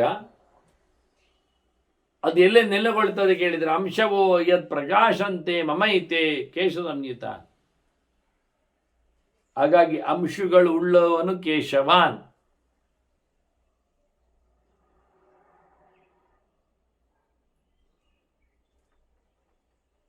ಇಲ್ಲಿ ಅಗ್ನೇಶ್ವಮರ ಬಗ್ಗೆ ಚಿಂತನೆ ಮಾಡಿದ್ದ ಹಿಂದೆ, ಅದರ ವಿವರಣೆಯಾಗಿ ಇಲ್ಲಿ ತರ್ತಾ ಇದ್ದ ನಾವು ಅದರ ಚಿಂತನೆಯನ್ನು ತರಲಿಕ್ಕೆ. ಇಲ್ಲಿ ಸೂರ್ಯನಲ್ಲಿ ಬೆಳಕು ಉಂಟು ಎನ್ನುವುದು ಸತ್ಯ, ಚಂದ್ರನಲ್ಲಿಯೂ ಬೆಳಕಿನ ಉಂಟು ಎನ್ನುವುದು ಸರಿಯೇ, ಅಗ್ನಿಯಲ್ಲಿ ಉಂಟು. ಹೀಗೆ 3 ಜನರ ಕಿರಣಗಳಲ್ಲಿ ನೆಲೆಗೊಂಡಂತಹ ಬೆಳಕೆಲ್ಲ ಪೂರ್ತಿ ಅದು ಭಗವಂತನದ್ದು. ಕೇಶವಾನ್, ಕೇಶವ ಅಂದರೆ ಕೇಶವಾನ್, ಪ್ರಶಸ್ತವಾದಂತಹ ಕೇಶಗಳು ಉಳ್ಳವನು.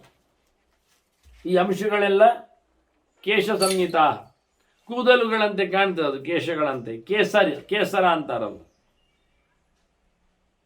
ಹಾಗಾಗಿ ಅಂತಹ ಕೇಶವನು, ಈ ಕೇಶವನ ಮಂತ್ರೋಪಾಸನೆಯನ್ನು ಮಾಡಿದವರಿದ್ದಾರೆ. ಉಚತ್ಯ ಅವನ ಹೆಸರು ಕತೆ ಸುಮಾರು ಬರ್ತದೆ. ಅವನ ಹೆಂಡತಿ ಮಮತೆ. ಮಮತೆಯಲ್ಲಿ ಅವಳು ಗರ್ಭಿಣಿ. ಅಷ್ಟೊತ್ತಿನಲ್ಲಿ ಉಚತ್ತಿ ಇಲ್ಲದಿದ್ದಾಗ ಬೃಹಸ್ಪತಿ ಗುರು ಅವನು ಮಮತೆಯೆಡೆಗೆ ಬಂದ.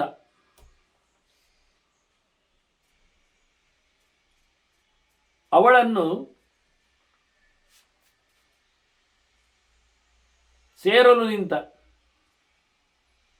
ಆಗ ಗರ್ಭ ಹೇಳುತ್ತದೆ, ಇಲ್ಲಿ ನಾನು ಬಂದಾಗಿದೆ, ಇಲ್ಲಿ ಜಾಗ ಇಲ್ಲ ಮತ್ತೊಬ್ಬನಿಗೆ, ನನ್ನ ಅಮ್ಮನಿಗೆ ನೀನು ತೊಂದರೆ ಕೊಡಬೇಡ ಅಂತ. ಆಗ ಬೃಹಸ್ಪತಿಗೆ ಸಿಟ್ಟು ಬಂತು.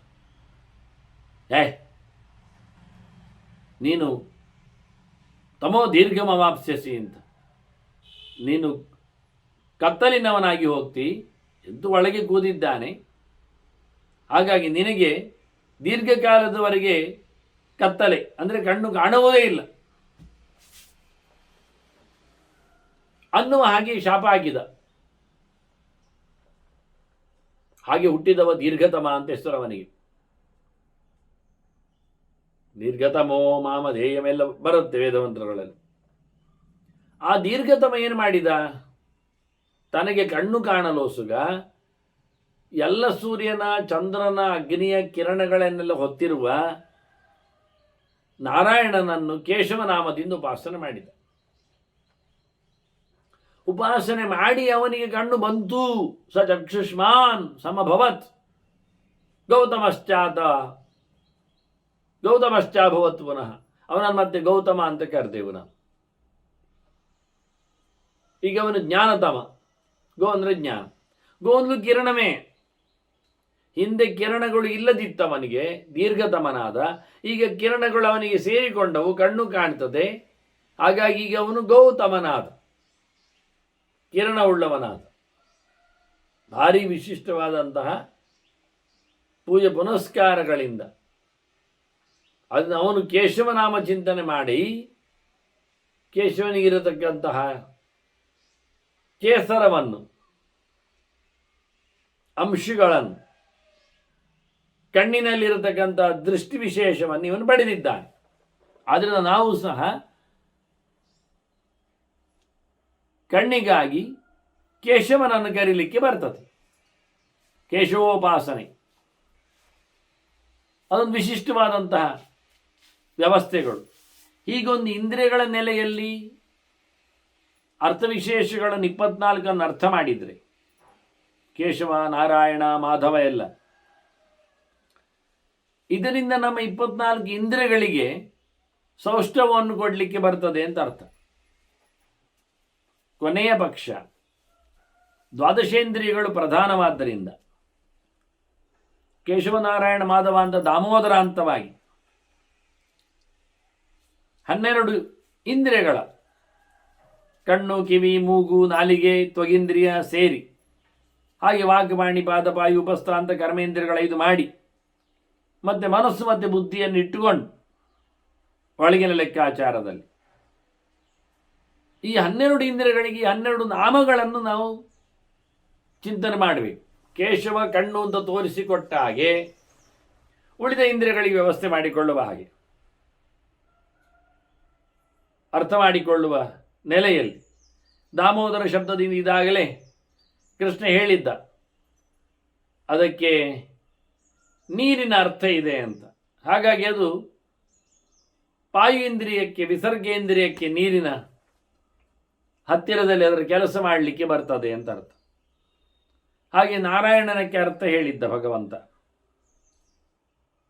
ತಾನು ನೀರಿನಲ್ಲಿದ್ದೇನೆ, ತಾನು ದೋಷದೂರನಿದ್ದೇನೆ, ಗುಣಪೂರ್ಣನಿದ್ದೇನೆ ಎನ್ನುವ ಅರ್ಥಗಳನ್ನು. ಹಾಗಾಗಿ ಅದನ್ನು ಮತ್ತೆ ಅರ್ಥ ಮಾಡಿಕೊಳ್ಳುವಲ್ಲಿ, ನರನಿಗೆ ಸಂಬಂಧಪಟ್ಟಂತೆ ಯೋಚನೆ ಮಾಡಿಕೊಳ್ಳುವಲ್ಲಿ, ವಿಶೇಷವಾದಂತಹ ಸೌಕರ್ಯದ ಚಿಂತನೆಯಲ್ಲಿ ಮನಸ್ಸಿನ ಹೀಗೆ ಅನೇಕ ಅರ್ಥಗಳು ಮಾಡಲಿಕ್ಕೆ ಆಗುವವುಗಳು. ಅದನ್ನು ಉಲ್ಲೇಖ ಮಾಡಲಿಕ್ಕೋಸ್ಕರ ನಾನು ಕೇಶವನನ್ನು ಕೊಟ್ಟದ್ದಕ್ಕೆ, ಇತಿಹಾಸವನ್ನು ಕೊಟ್ಟದ್ದಕ್ಕೆ ಹೇಳಿದ್ದೇನೆ. ಹಾಗೆ ಭಗವಂತ ಇಡೀ ಜಗತ್ತು, ಇಲ್ಲಿ ಕಿರಣಗಳ ಪ್ರಸ್ತಾವ ಬಂದದ್ದರಿಂದ ಕೃಷ್ಣ ಹೇಳ್ತಾನೆ ಅಗ್ನಿಶೋಮಾತ್ಮಕಂ ಜಗತ್ತು ಅಂತ. ಇಡೀ ಜಗತ್ತಿನಲ್ಲಿ ಅಗ್ನಿಸೋಮರದ್ದೇ ಕಾರಬಾರ. ಅಗ್ನಿಯಲ್ಲಿ ಸೂರ್ಯನ ಕಿರಣ ಸೇರ್ತದೆ. ಆದ್ದರಿಂದ ಅಗ್ನಿಯನ್ನು ಸೂರ್ಯಕಿರಣದಿಂದಾಗಿ ನಾವು ಗಮ್ಮತ್ತು ಮಾಡಿತ್ತು. ವಾಸ್ತವವಾಗಿ ಯದಾದಿತ್ಯ ಗದಂತೇಜ ಜಗದ್ಭಾಸೆ ದೇಗಿಲ ಮೆ ಚಂದ್ರಮಸಿ ಚಾಗ್ನೋ ಅಂತ 3 ಉಂಟು. ಆದರೆ ಈ ಅಗ್ನಿಶೋಮಾತ್ಮಕವಾದ ಜಗತ್ತಿನ ಬಗ್ಗೆ ಮಾತಾಡುವುದಾದರೆ ಇದು ತುಂಬ ವಿಷಯ ಉಂಟು. ಇಲ್ಲಿ ನಾನು ಇದನ್ನು ಸ್ವಲ್ಪ ಸಂಧ್ಯಾ ಸಮೀಕ್ಷೆಯಲ್ಲಿ ಕೊಟ್ಟಿದ್ದೇನೆ. ಯಾಕೆಂದರೆ ಅಗ್ನಿಸೋಮಗಳಲ್ಲಿ ಹರಿಹರರನ್ನು ಚಿಂತನೆ ಮಾಡಲಿಕ್ಕೆ ಒಂದು ಇದೆ ವಿಷಯ. ಅದರಲ್ಲಿ ಹರ ಬಿಸಿಯವ ಅಗ್ನಿ ಉಷ್ಣ, ಹರಿ ಶೀತ, ಸೋಮವನು, ಸೋಮನಿಂದ ಶೀತ ಶೈತ್ಯ ಚಿಂತನೆ, ಔಷ್ಣ ಚಿಂತನೆ ಅದು ಅಗ್ನಿಯಿಂದ. ಹೀಗೆ ಜಗತ್ತು ಶೀತೋಷ್ಣಗಳ ಸಮನ್ವಯದಲ್ಲಿ ನಿಂತಿದೆ. ಅದನ್ನು ಅಗ್ನಿಶೋಮಾತ್ಮಕಂ ಜಗತ್ತು ಅನ್ನುವುದು. ಆಗ ಅರ್ಜುನ ಕೇಳ್ತಾನೆ, ಇದು ಎಂಥದ್ದು ಅರ್ಥ ಆಗ್ತಾ ಇಲ್ಲಲ್ಲ, ತುಂಬ ಕಷ್ಟ ಇದೆ ಅದು ಅರ್ಥ ಆಗಲಿಕ್ಕೆ. ತಮಸಪ್ಪರ ಪ್ರಾದುರ್ಭೂತ ಹರಿರವ್ಯ ಅಂತ ಹೇಳಿಕೊಂಡು ಸೃಷ್ಟಿ ಆರಂಭದ ಕಥೆಯನ್ನು ಕೃಷ್ಣ ಉಲ್ಲೇಖ ಮಾಡ್ತಾ, ಆಗ ಕಾಲಿ ಏನು ಇರಲಿಲ್ಲ, ಆದಿತ್ಯವರ್ಣಂತಮಸಸ್ತು ಬಾರೆ ಅಂತ ಹೇಳಿ ಪ್ರಕೃತಿ ತಮಸ್ಸಾಗಿ ನಿಂತಿದೆ. ಅದರ ಆಚೆಗೆ ಭಗವಂತನ ಚಿಂತನೆ ಇದೆ.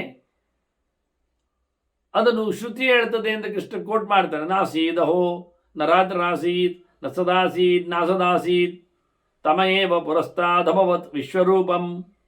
ಇದೆಲ್ಲ ವೇದಮಂತ್ರಗಳನ್ನು ಕೋಟ್ ಮಾಡ್ತಾನೆ. ನಾಸದಾಸಿ ನೊಸದಾಸಿ ತದಾನೀಂ ನಾಸೀತ್ರ ಜೋನೋ ವ್ಯೋಮಾಪರೋಯತು ಅಂತ ಹೇಳಿದ ಹಾಗೆ ಬೇರೆ ಕಡೆ ಅಂದರೆ ಕಾಣುವ ಶಾಖೆದ್ದು, ಶತಪಥದ್ದು, ಬೇರೆ ಬೇರೆ ಕಡೆಯ ಮಾತುಗಳನ್ನು, ಉಪಶ್ರುತಿಗಳನ್ನು ಕೃಷ್ಣ ಉಲ್ಲೇಖ ಮಾಡ್ತಾನೆ. ಏನಿರಲಿಲ್ಲ, ಕಾಣುವ ಜಗತ್ತು ಇಲ್ಲ, ಕಾಣದ ಜಗತ್ತು ಇಲ್ಲ, ಮಣ್ಣು ನೀರು ಬೆಂಕಿ ಕಾಣುವಂಥದ್ದು ಅದು ಇಲ್ಲ, ಆಕಾಶ ವಾಯು ಇರಲಿಲ್ಲ, ಪಂಚಭೂತಗಳ ಮೇಳನ ಇರಲಿಲ್ಲ, ಯಾರು ಇದ್ದಿರಲಿಲ್ಲ. ಇದನ್ನೆಲ್ಲ ಚಿಂತನೆಯಲ್ಲಿ ತಂದಿಟ್ಟು ಆಗ ಸಲಿಲಂ ಸರ್ವಮಾಯಿದ ಮೇಲೆ ನೀರಿತ್ತು, ನೀರಿನಲ್ಲಿ ಅದು ಲಕ್ಷ್ಮೀಯಾತ್ಮಕವಾಗಿತ್ತು, ಅದರಲ್ಲಿ ಭಗವಂತ ಪವಡಿಸಿದ್ದ ಎನ್ನುವಂಥದ್ದನ್ನೆಲ್ಲ. ಹಾಗೆ ಭಗವಂತ ಮತ್ತೆ ಸೃಷ್ಟಿ ಮಾಡಲಿಕ್ಕೆ ಹೊರಟಾಗ ಆ ಜಗತ್ತಿನ ಮೊದಲಿರತಕ್ಕಂಥ ತಮಸ್ಸು ಅದು ವಿಶ್ವರೂಪವಾಗಿತ್ತು, ಸರ್ವತ್ರ ವ್ಯಾಪ್ತವಾಗಿತ್ತು, ಎಲ್ಲವನ್ನು ಕಬಳಿಸಿತ್ತು. ಅಲ್ಲಿಂದ ಮತ್ತೆ ಭಗವಂತ ಸೃಷ್ಟಿ ಮಾಡ್ತಾನೆ. ಪದ್ಮಯೋನೇ ಬ್ರಹ್ಮಣ ಪ್ರಾದುರ್ಭಾವೇ, ಸ ಪುರುಷಃ ಪ್ರಜಾ ಸಿಸೃಕ್ಷಮಾಣ ನೇತ್ರಾಭ್ಯಂ ಅಗ್ನಿಶೋಮೌ ಸಸರ್ಜ. ಆ ಭಗವಂತ ಪುರುಷ, ಪದ್ಮನಾಭ, ಅನಿರುದ್ಧ, ನಾರಾಯಣ, ಸುಮಾರು ಹೆಸರಲ್ಲಿ ಕರೆಯಲ್ಪಡ್ತಾನವನು. ಇನ್ನೂ ಹೆಸರುಂಟು ಅವನಿಗಿರಲಿ. ಅವನು ತನ್ನ ನಾಭಿಯಿಂದ ಪದ್ಮದಲ್ಲಿ ಚತುರ್ಮುಖನನ್ನು ತಂದ. ಅವನು ಬರುವಾಗಲೇ ಮತ್ತೆ ಜನರನ್ನು ತರಬೇಕು ಅಂತ ಯೋಚನೆ ಮಾಡಿಕೊಂಡವ. ಕಣ್ಣು ಎರಡರಿಂದ ಅಗ್ನಿಶೋಮವನ್ನು ತಂದವ, ಅಗ್ನಿ ಮತ್ತೆ ಚಂದ್ರನನ್ನು. ಆದ್ರಿಂದಲೇ ಅಗ್ನಿಶೋಮೋ ಚಕ್ಷುಷಿ ಆಜ್ಯೇನ ಅಂತೇಳಿ ಹೋಮಕುಂಡದಲ್ಲಿ ಹೋಮ ಕೊಡುವ ಆಹುತಿ ಕೊಡುವ ಮುಂಚೆ ಬಲ ಮತ್ತೆ ಎಡದಲ್ಲಿ ಅಗ್ನಿ ಮತ್ತೆ ಚಂದ್ರನ ಹೆಸರಿನಲ್ಲಿ ಅಗ್ನೇಯ ಸ್ವಾಹ ಸೋಮಾಯ ಸ್ವಾಹ ಅಂತ 2 ಬಾರಿ ಆಜ್ಯವನ್ನು, ತುಪ್ಪವನ್ನು ಸುರಿಬೇಕು. ಅದರ ಕಣ್ಣಿನ ಸ್ಥಾನದಲ್ಲಿ ಕಣ್ಣಿನಂತೆ ಉರುಟಾಗಿ ಬಲಕ್ಕೆ ಮತ್ತು ಎಡಕ್ಕೆ. ಇದೆಲ್ಲ ಟ್ರಿಕ್ಸ್ಗಳು, ತಂತ್ರಾಂಶಗಳು. ಎಂತ ಮಾಡ್ತಾರೆ ಎಂದು ಗೊತ್ತಿರಬೇಕು, ಏಕೆ ಅಂತ. ಇದು ಕಣ್ಣು ಬಿಡಿಸುವ ಕತೆ. ಈ ಕಣ್ಣಿನ ಕತೆಗೆ ವಾಕ್ಯ ಇರುವುದಿಲ್ಲಿ. ಕೃಷ್ಣ ಹೇಳಿದ್ರಲ್ಲಿ ಅಗ್ನಿಶೋಮೌ ನೇತ್ರಾಭ್ಯಾಂ ಅಂತ ಹೇಳಿಕೊಂಡು ಕಣ್ಣಿನಿಂದ ಅವರಿಬ್ಬರನ್ನು ಸೃಷ್ಟಿ ಮಾಡಿದ. ತಂದವನು ಮೊದಲಿಗೆ ತರುವಾಗ ಸಸರ್ಜ ಯಸ್ಸೋ ಮತ್ತದ್ ಬ್ರಹ್ಮ ಯೋಗ್ನಿ ತತ್ ಕ್ಷತ್ರಂ ಕ್ಷತ್ರ ಬ್ರಹ್ಮ ಬಲವತ್ತರಂ. ಇಲ್ಲಿ ಮತ್ತೆ ಪುನಃ ಸೃಷ್ಟಿಯಲ್ಲಿ ತರುವಾಗ ಬ್ರಹ್ಮ, ಕ್ಷತ್ರ, ವೈಶ್ಯ ಇವರನ್ನೆಲ್ಲ ತರ್ತಾ ಇದ್ದಾನೆ. ಅದರಲ್ಲಿ ಬ್ರಹ್ಮ ಯಾರು ಕೇಳಿದರೆ ಯಸ್ಸೋಮಃ ತದ್ ಬ್ರಹ್ಮ ಯೋಗಿನಿ ತತ್ ಕ್ಷತ್ರಂ. ಅಲ್ಲಿ ಬಿಸಿಯಾದವ ಕ್ಷತ್ರ, ತಂಪಾದವ ಬ್ರಹ್ಮ. ಅವನು ದೊಡ್ಡವ ಸೋಮ, ಅಗ್ನಿ ಸಣ್ಣವ. ಅಗ್ನಿಯಲ್ಲಿ ಸೂರ್ಯನ ಸಂಪಾತ ಇದ್ರೂ ಸಹ ಸಣ್ಣವನೇ. ಈ ಲೆಕ್ಕಾಚಾರ ಮಾಡ್ತಾರೆ. ಕ್ಷತ್ರಾದ ಬ್ರಹ್ಮ ಬಲವತ್ತರಂ. ಕ್ಷತ್ರನಿಗಿಂತ ಜ್ಞಾನಿ ತಿಳಿದವ ಬ್ರಹ್ಮ, ಅವನು ಶ್ರೇಷ್ಠ ಇದ್ದಾನೆ. ಹಾಗಾಗಿ ದೀಪ್ಯಮಾನೆ ಅಗ್ನೋ ಜುಹೋತಿಯ ಬ್ರಾಹ್ಮಣ ಮುಖೇ ಜುಹೋತಿ. ಉರಿಯುತ್ತಿರುವ ಆಹುತಿ ಕೊಟ್ಟರೆ ಅಗ್ನಿಯಲ್ಲಿ ಅದು ಬ್ರಾಹ್ಮಣನಿಗೆ ಕೊಟ್ಟದ್ದು. ಅದು ಬ್ರಾಹ್ಮಣ ಮುಖದಲ್ಲಿ ಅವನ ಅಗ್ನಿಯಲ್ಲಿದ್ದಾನೆ. ಬ್ರಾಹ್ಮಣ ಅಗ್ನಿಭೂತ ಯಜ್ಞಂ ಉದ್ವಹಂತಿ. ವಾಸ್ತವವಾಗಿ ತಿಳಿದವರು, ತಿಳಿದು ಬ್ರಹ್ಮಜ್ಞಾನಿಗಳು ಅಗ್ನಿಭೂತರಾಗಿ ಯಜ್ಞವನ್ನು ನಡೆಸಿಕೊಡ್ತಾರೆ. ಯಜ್ಞಾಸ್ತೆ ದೇವಾಂತರ್ಪಯಂತಿ. ಯಜ್ಞದಿಂದ ದೇವತೆಗಳಿಗೂ ಖುಷಿ, ದೇವಾಹ ಪ್ರತಿಮೆ ಭಾವಯಂತಿ. ದೇವತೆಗಳು ನೆಲವನ್ನು ನೋಡಿಕೊಳ್ಳುತ್ತಾರೆ. ಹೀಗೆ 3 ಪ್ರಕಾರವಾದಂಥ ವ್ಯವಸ್ಥೆಯಲ್ಲಿ ಅಗ್ನಿರ್ವಿಷ್ಣು ಸರ್ವಭೂತಾನ್ಯನು ಪ್ರವಿಶ್ಯ ಪ್ರಾಣಾಂಧಾರಯಂತಿ. ವಿಷ್ಣು ಅದರೊಳಗೆ ಹೋಗಿ ಇಡೀ ಜಗತ್ತನ್ನು ನೋಡಿಕೊಳ್ಳುತ್ತಾನೆ ಎನ್ನುವ ವಿಶೇಷವಾದಂಥ ಒಂದು ಚಿಂತನೆ ಕ್ರಮ ಪ್ರಕಾರ. ಇದನ್ನೆಲ್ಲ ಕಾಣುವ ಸಂಹಿತೆ ಇದನ್ನೆಲ್ಲ ಇದೆ ಅಂತ ಹೇಳ್ತಾರೆ. ಮುಂದೆ ಸನತ್ಕುಮಾರ ಗೀತೆಯನ್ನು ಚಿಂತನೆಯಲ್ಲಿ ತರ್ತಾನೆ ಕೃಷ್ಣ. ಹೀಗೆ ಅಗ್ನಿಶ್ವಮಾತ್ಮಕವಾದಂಥ ಜಗತ್ತು ಒಂದು ಅದ್ಭುತವಾದ ಚಿಂತನೆ.